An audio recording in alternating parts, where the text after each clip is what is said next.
Friends, मैं नीलेश माली sir आप सभी का मेरे इस वीडियो में और मेरे यूट्यूब चैनल में सभी का स्वागत करता हूं।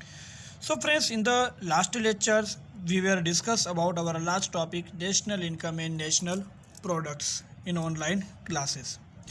तो जो हमने ऑनलाइन क्लास देखा था जूम क्लास में, तो उसमें हमने कुछ ये टॉपिक जो है ये पढ़ लिए थे कि इरविंग फिशर की डेफिनेशन कौन सी है, पिगू की डेफिनेशन कौन सी है, और ये पांचों तीनों जो डेफिनेशन है उसके ऊपर कौन से 5 बेसिक पॉइंट बनते हैं, और उसके बाद national income and national product जो है वो क्या है।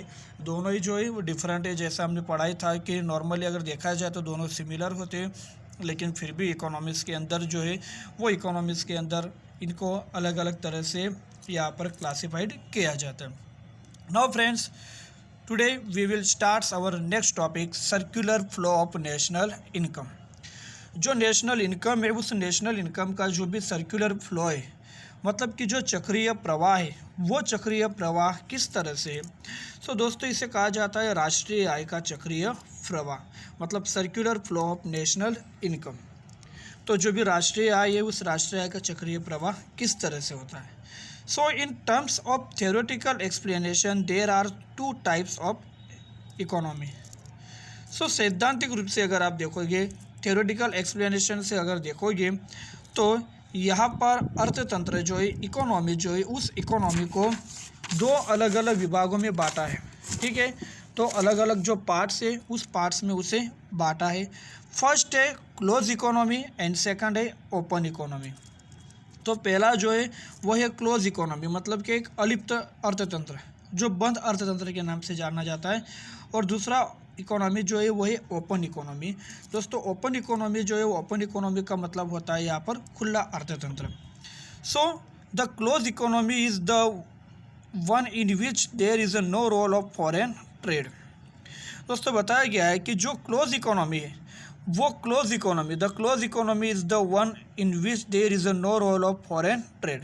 क्लोज इकोनॉमी जो है वो क्लोज इकोनॉमी इस तरह की इकोनॉमी है कि जिसके अंदर जो फॉरेन ट्रेड है, जो विदेश व्यापार है, उस विदेश व्यापार की कोई भी भूमिका जो है वो नहीं होती है। Such economy has no economic transaction with other countries. और इस तरह के अर्थतंत्र जो है, उस अर्थतंत्र में दूसरे देश के जो भी इकोनॉमी है उस इकोनॉमी के साथ कोई भी फाइनेंशियल या इकोनॉमिकल ट्रांजैक्शन जो है वो नहीं होता है। किसमें? द क्लोज इकोनॉमी में। So the close economy is the one in which there is no role of foreign trade. Such economy has no economic transaction with other countries. तो क्लोज इकोनॉमी जो है वो क्लोज इकोनॉमी एक इस तरह का economy, इस तरह का अर्थव्यवस्था है कि जहाँ पर फॉरेन ट्रेड जो है उसका कोई एक्सेंटेज दिखाई देता नहीं है, और ना ही कोई दूसरे देशों के साथ इनका कोई इकोनॉमिकल वर्क होता है। No good service and factors of productions are exported. इसके अंदर कोई भी गुड्स या सर्विस जो है उसको एक्सपोर्ट्स नहीं किया जाता है, उसकी निर्यात नहीं किया जाती। And factors of production are exported, और साथ ही साथ कोई फैक्टर्स ऑफ प्रोडक्शन जो है, मतलब कि उत्पादन के जो साधन है उन उत्पादन के साधनों को भी यहाँ पर निर्यात नहीं किया जाता है। And no good service and factors of production are imported in such country. तो ऐसी जो कुछ कंट्री है उस कंट्री में तो एक्सपोर्ट तो होता ही नहीं है, but no such goods service and factors of productions. Factors of production मतलब कोई एंटरप्रेनर हो गया, कैपिटल हो गया, या कोई लेबर हो गया, ऐसे भी कुछ फैक्टर्स जो है उनकी इंपोर्ट्स भी होती नहीं है। तो कहने का मतलब no imports no exports. So close economy is self dependent और self related, where is the in open economies foreign trade play in importance roles.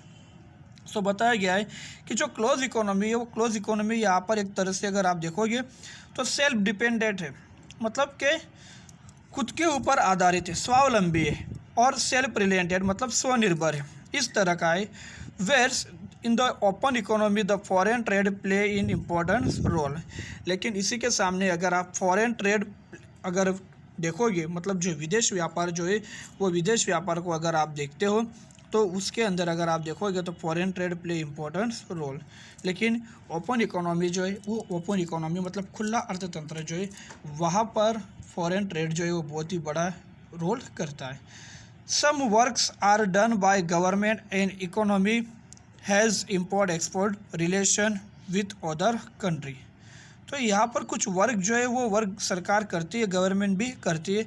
And economy has import exports relations, मतलब दूसरे देशों के साथ अगर देखोगे तो यहाँ कुछ कार्य सरकार करती है और दूसरे देशों के साथ इकोनॉमी जो है वो इकोनॉमिक में इंपोर्ट एक्सपोर्ट का भी रिलेशंस होता है, उनका भी संबंध होता है with other country. Here we will discuss circular flow of national income only in the terms of close economy. तो हम राष्ट्रीय आय के ये जो चक्रीय प्रवाह, इसमें सिर्फ जो क्लोज इकोनॉमी है उस क्लोज इकोनॉमी के जो फ्लो है उस फ्लो को देखेंगे। तो ध्यान में रखना दोस्तों, यहाँ पर हम जो डिस्कस करने वाले हैं वो डिस्कस सिर्फ हम किसका करने वाले हैं, discuss circular flow of national income only in terms of close economy. तो ये जो क्लोज इकोनॉमी है वो क्लोज इकोनॉमी का जो भी राष्ट्रीय आय है, वो राष्ट्रीय आय का जो भी चक्रीय प्रवाह है, वो प्रवाह, वो जो फ्लो है, वो फ्लो किस तरह से रहता है या किस तरह से रहेगा, उसके बारे में सिर्फ डिस्कस करना।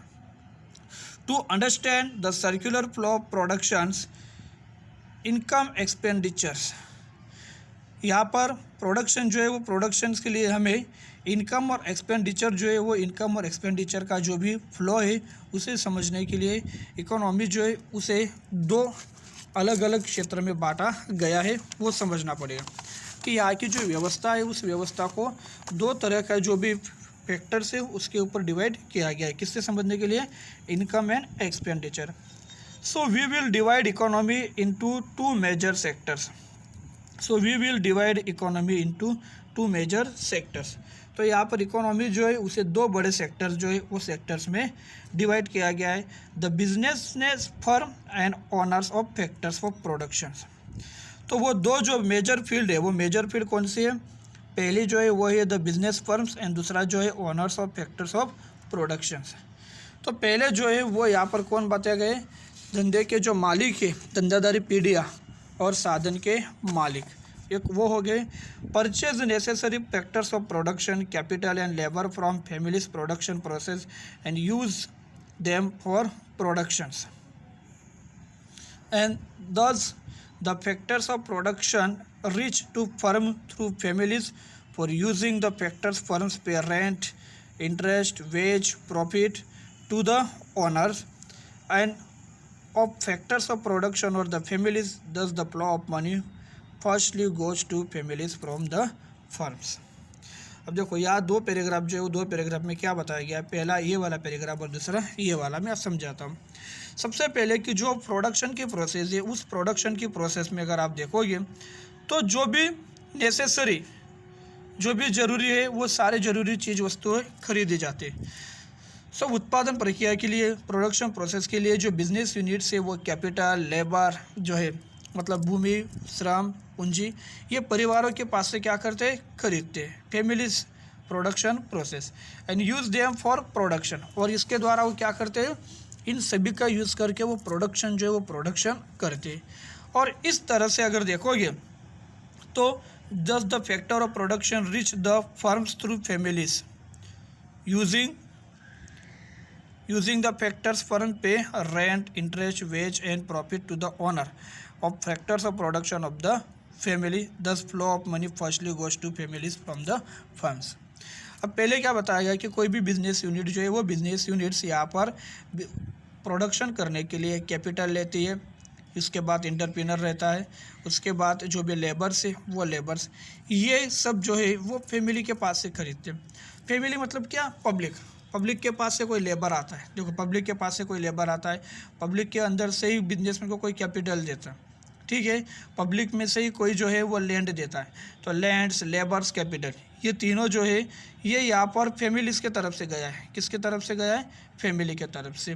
किसके पास, यूनिट्स के पास, मतलब कि कंपनियाँ जो है वो कंपनियों के पास गया है।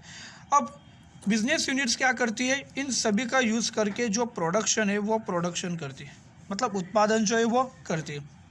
लेकिन जिसने यहाँ पर लैंड दिया है, ज़मीन दी है, उसे क्या मिलेगा, रेंट। जो लेबर है उसे क्या मिलेगा, वेज। जो कैपिटल देने वाला है उसे उसके बदले में क्या मिलेगा, इंटरेस्ट। तो इस तरह से प्रोडक्शन में यूज़ करने के लिए जो बिजनेस यूनिट से जिस साधन का उपयोग करती है उसके बदले में उन्हें पेमेंट तो करना पड़ेगा ना। जैसे लैंड से तो उसके बदले में रेंट देना पड़ेगा, भाड़ा देना पड़ेगा। जो लेबर है उसके बदले में वेज, सैलरी। कैपिटल है तो इंटरेस्ट। इस तरह से यूनिट्स की जो इनकम है वो इनकम किसके पास आती है? फैमिलीज़ के पास, मतलब परिवारों के पास। और इस प्रकार पहले जो मनी का जो फ्लो है वो फ्लो यूनिट्स के तरफ से किसके तरफ आ रहा है? फैमिलीज़ की तरफ। ठीक है, जो यहाँ पर बताने की कोशिश जो है वो आपको की गई। ठीक है, तो यहाँ देखो आप देख सकते हो यहाँ पर बताया गया है कि फैक्टर्स ऑफ प्रोडक्शन कौन सा है? लैंड है, कैपिटल है, लेबर है, इंटरप्रीनर है। लैंड पर क्या मिलेगी? रेंट। कैपिटल पर इंटरेस्ट, लेबर्स पर वेज, इंटरप्रीनर को प्रॉफिट। इस तरह से अगर आप देखोगे तो ये सब जो है वो किसके पास आ रहा है? फैमिली के पास। अब फैमिली के पास जो है वो फैमिली के पास यहाँ सर इनकम जो है वो इनकम कंपनी की आ रही है। लेकिन दूसरे में अगर आप देखोगे तो दूसरा जो सर्कल है उसमें क्या हो रहा है? ये सब जो है वो फाइनल गुड्स और सर्विस जो है वो खरीदेगी। कौन? ये जो फैमिली है वो। तो ये वापस क्या करेगी? उन पैसों का एक्सपेंडिचर। तो जब ये एक्सपेंडिचर करेगी तो वापस ये पैसा किसके पास आएगा? फर्म के पास। तो यही बात यहाँ पर बताई गई है कि पहले जो है वो पहले फर्म जो है वो फर्म से पैसा किसके पास आता है? फर्म से वो पैसा आता है फैमिलीज़ के पास। ठीक है, उसके बाद फैमिली जो है उसे एक्सपेंडिचर करती है तो वापस किसके पास आता है? फर्म के पास। तो ये जो चक्रीय प्रवाह है, चक्रीय प्रवाह क्या होता है? चलता ही रहता है। यही बात यहाँ पर बताने की कोशिश की गई। ठीक है, तो अभी हम लोगों ने जो डायग्राम है वो डायग्राम तो देखा, ये डायग्राम देख लिया छोटा सा, और ये फर्म वाला जो टॉपिक है ये समझ लिया। अब सेकंड वाला जो टॉपिक है इसके बाद वाला, तो ये आगे वाली जो प्रोसीजर है वो क्या है वो हम हमारा नेक्स्ट वीडियो जो है उसमें देखेंगे, जिसमें हम शुरू करेंगे सेकंड बात कि फैमिली के पास तो वो इनकम आ गई, अब फैमिली के पास से कंपनी के पास जो है वो कंपनी के पास वो किस तरह से जाएगी, ये बात जो है हम circular flow of national income in a close economy, ये हम नेक्स्ट वीडियो या नेक्स्ट लेक्चर में देखेंगे। ठीक है दोस्तों, तो तब तक के लिए गुड बाय। अगले टॉपिक्स में हम यहाँ से शुरू करेंगे। ओके, थैंक यू, धन्यवाद।